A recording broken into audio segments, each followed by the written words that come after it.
Renumrim i plot i gjitha votave nga vendvotimet e rregullta të zgjedhjeve të 28 dhjetorit 2025, pra zgjedhjeve të parakohshme për Kuvendin e Kosovës, do të bëhet nga Komisioni Qendror i Zgjedhjeve, saktësisht në Qendër për Numërim dhe Rezultate. Kjo pasi që gjatë mbledhjes së KQZ-s u prezantua një raport i cili erdhi me 2 rekomandime. I pari ishte për rinumrim të plot të votave nga vendvotimet të rregullta dhe i dyti ishte për ndërprerjen e mandatit të anëtarëve të subjekteve politike në Komisionin Komunal të Zgjedhjeve në Prizren.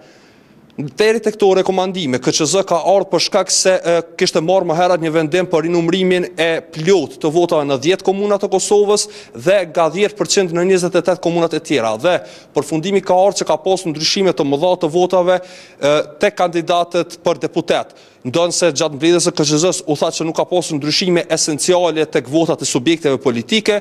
Nga ky raport është ardhur përfundim që ka argumente të mjaftueshme për të shkuar në rinumrim të plot edhe për të parë në të gjitha komunat se a do të ketë ndryshime të tjera më të mëdha tek votat e kandidatëve për deputet për Kuvendin e Kosovës.